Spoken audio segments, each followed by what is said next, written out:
has been a long time coming to make this available. And I did want to give you the opportunity, if you wouldn't mind, just if you can think back when you heard about the cybersecurity pilot program coming up, what was your initial reaction? What was your initial impression? Was it more like thankfully, finally, or, what was that initial reaction for you?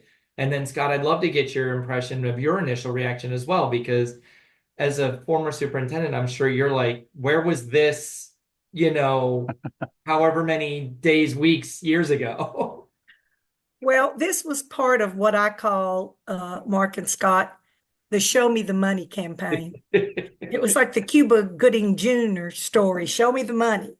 I'm not much of a drinker, but if I'd have had some champagne, I would have popped a cork Oh, because, like I said, we have been adamantly, all of the organizations, CETA, the State Ed Tech Directors Association, COSIN, ISTE, um, the School Healthcare and Libraries and Broadband Coalition, all of the groups and organizations that support schools and libraries have been fighting valiantly for this. So I was thrilled. I wasn't surprised because we've done our homework.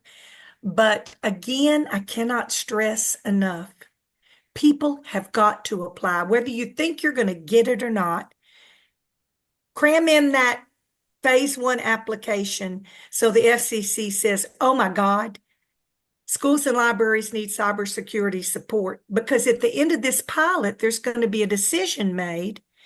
Well, what's the sustainability? How do we fund it? What was the need? What were the results of this pilot? And we want to demonstrate to them without a doubt that the need is great and growing every single day. Absolutely. If I may jump in there, Mark. yeah.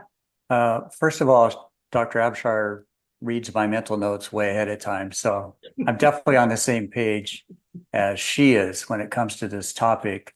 Having 32 years of experience prior to my retirement in public education, I can say this is kind of an old school meets new school. I absolutely agree with Dr. Abshire. We fought to obtain connectivity funding. I don't even know if that mission's 100% complete yet, but certainly it's moved light years ahead, and we applaud the FCC's effort in that arena.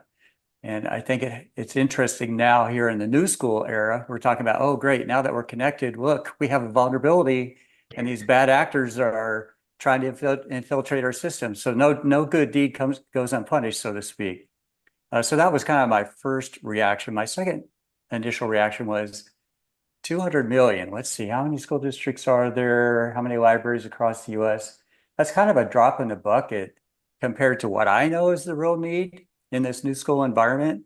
And Dr. Abshire was, hitting the nail on the head with the fact that we have to signal to the FCC that this is a real need. And without us applying, not to mention the fact that I would argue that there's great benefit in just the application phase itself, because you get to kind of do a self-inventory, take stock of your cyber posture, so to speak. I think there's a great benefit in that. So those are a couple of my initial reactions. And then lastly, because again, recently retired superintendent, wow, that's just one more stressor for the educational leader in those school districts to have to be weary of these bad actors and potential cyber threats.